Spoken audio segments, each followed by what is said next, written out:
So China in Civ 6 can be described in three different ways. For one, they should be a very defensive Civ. That should be no surprise. They should also be able to build early game wonders a lot faster than most other people.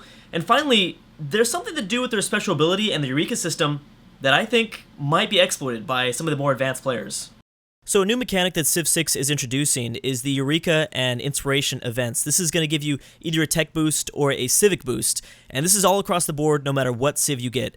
But China's special ability is going to give them more benefits to both the Eureka and Inspirational events. A lot of advanced kind of players in Civ 5 have been looking at this mechanic and seeing how they might be able to manipulate that on higher difficulties to shave off a few turns here and there. And you really need to be able to shave off a lot of turns to play on Immortal or Deity difficulties. China could be really OP because of this single special ability. I mean, let alone everything else that they have. I'm really curious and hopeful that it's not going to be like a huge exploit, but I'm very interested to see how that's going to work out. Let's talk about their leader ability.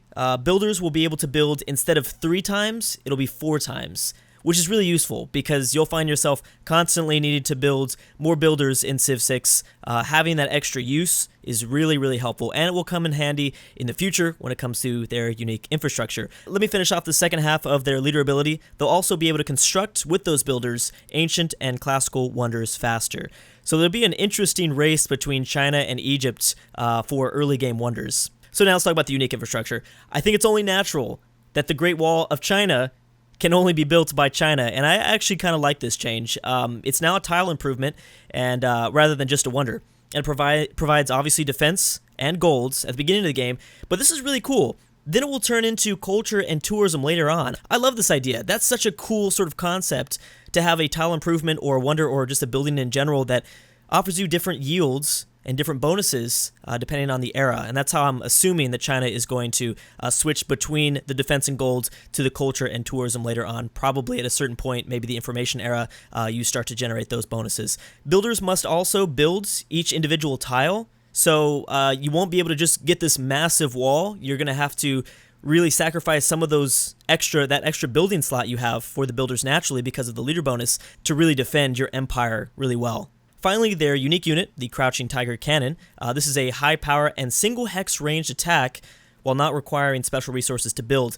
Remember, the siege units are going to play a little bit differently in Civ 6. Siege units have no attack themselves, so this is clearly not like the trebuchet or the catapults.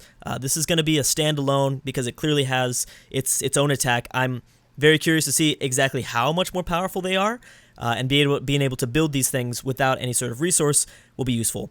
For me, the highlight of this Civ has got to be that special ability. I'm really curious about this one specific feature.